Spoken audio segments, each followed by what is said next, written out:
Maka dalam kesempatan ini beliau menerangkan tentang miftahus sholati, kunci kesempurnaan, kunci diterimanya, kunci makbulnya sholat adalah al-wudu.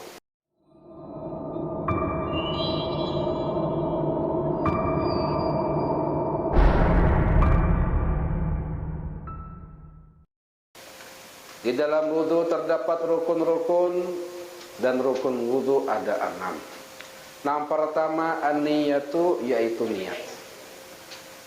Pertama adalah niat. Niat ini letaknya di dalam hati. Melafazkan niat ketika berwudu itu hukumnya sunnah. Dan niat itu dihadirkan ketika awal memulai perbuatannya. Ketika kita berwudu, awal perbuatan gawian wudu itu di mana?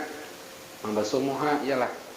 Nah, ketika awal membasuh muha atau ketika air sudah sampai di dahi, maka disitulah kita menghadirkan niat wudu. Nah, kita hafal nawaitul wudu'a li raf'il hadatsil asghari fardhan lillahi ta'ala.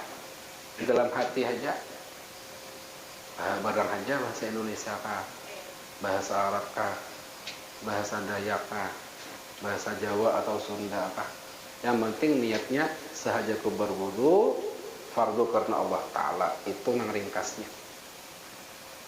Menghendak sempurnanya sahajaku berwudu mengangkat hadas kecil fardu karena Allah Ta'ala.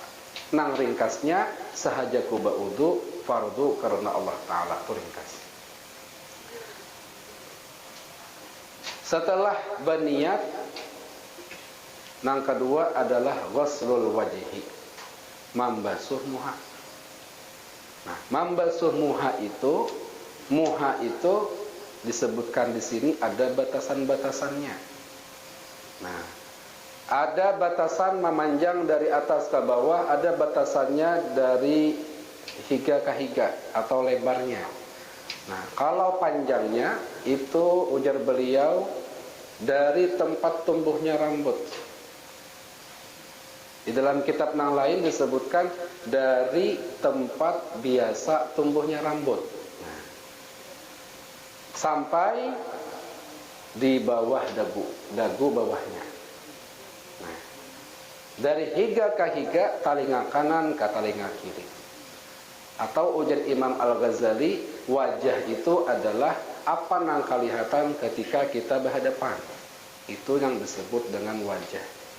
Makanya disebut dengan muwajahah, berhadap-hadapan. Nah, itu yang wajib kita basuh. Tadi ujar ulun, kenapa ulun nyambat dari tempat biasa tumbuhnya rambut? Kasihan orang yang ada berambutnya. Kalau ini kan berambut, nah. Ada rambut. Orang ada berambut kayak apa besulah sini. Amun pian sambat dari tempat tumbuhnya rambut, berarti mulai sinilah membasuh. Jangan, kasihan sini. Jadi dari tempat biasa tumbuhnya rambut di mana? Ini lelakian binian sama lah. Dari tempat biasa tumbuhnya rambut itu amun kita ukur lawan tangan kita 4 jari. Nah, pas di sini, andak di sini. Pas di mana tempat tumbuh rambut kita. Nah, di situ biasa tempat tumbuhnya rambut. Itu nang wajib karena banyu.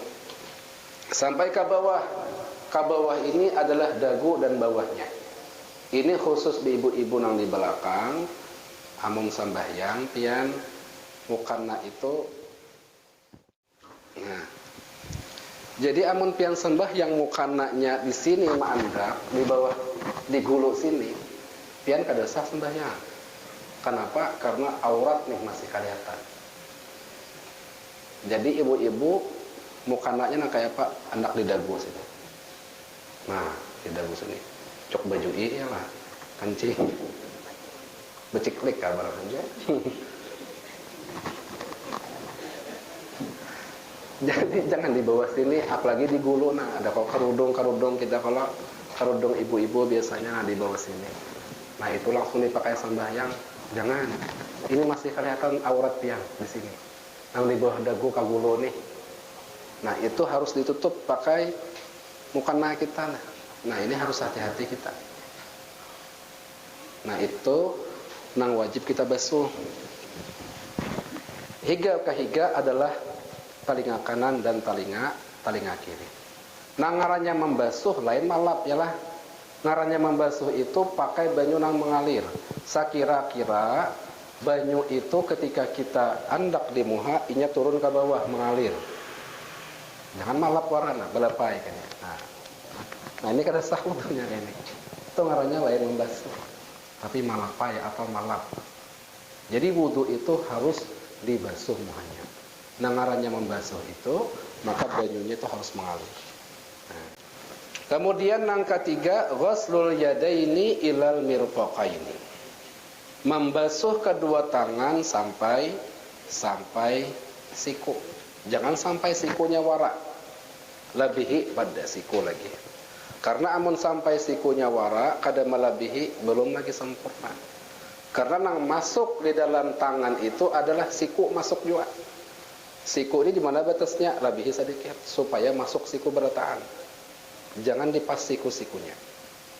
Malabihi membasuh siku itu juga hukumnya wajib. Karena di dalam ilmu kaidah fikih disebutkan ma la yatimul wajibu illa bihi fahuwa wajib. Sesuatu yang kada sempurna wajib kecuali dengan menggawi itu, maka gawian itu hukumnya wajib juga. Gawian itu hukumnya wajib. Contoh kita sembahyang Jumat wajib berjamaah, rukun sembahyang Jumat wajib berjamaah.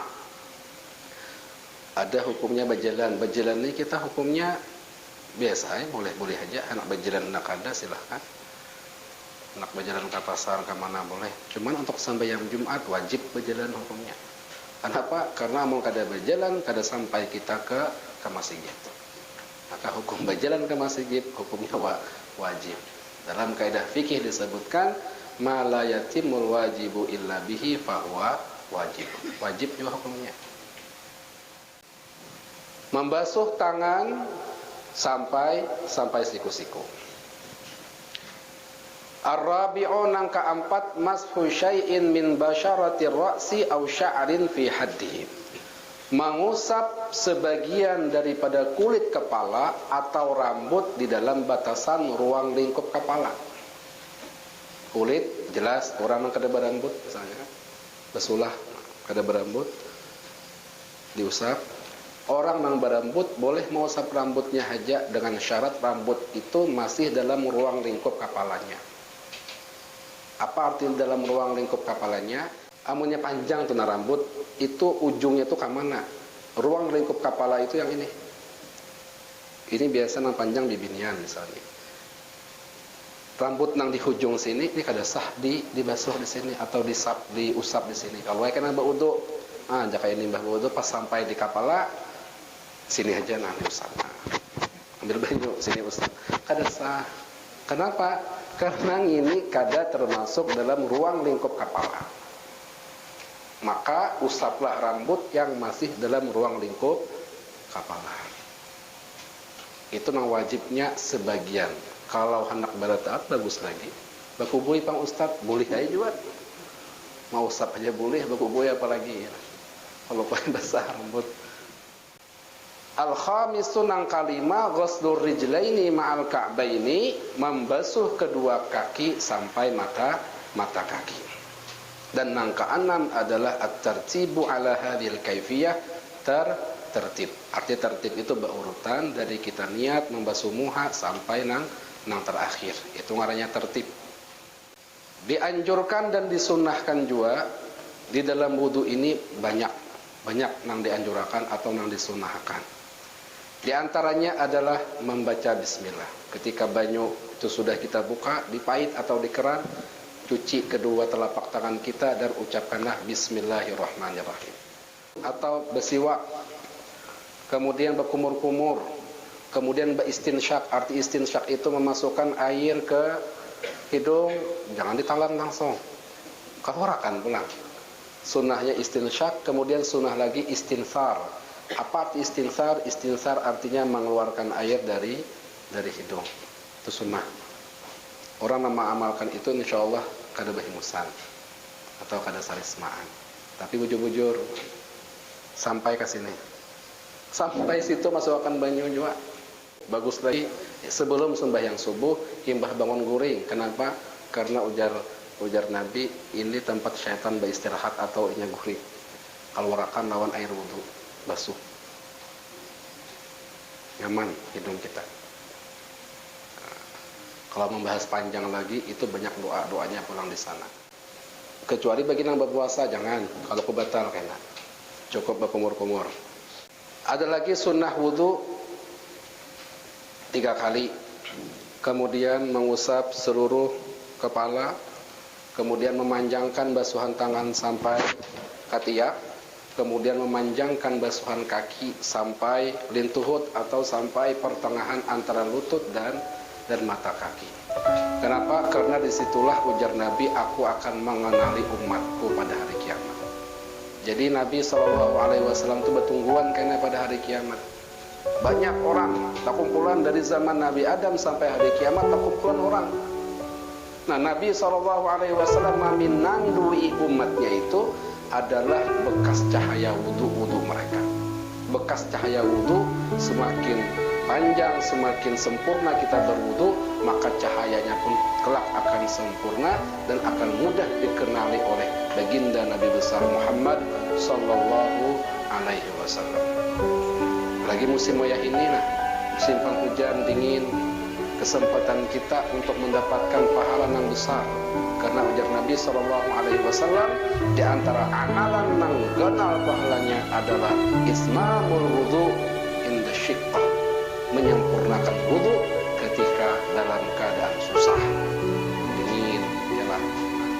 Kita sempurnakan wudu, maka itu termasuk amalan yang besar pahalanya di sisi Allah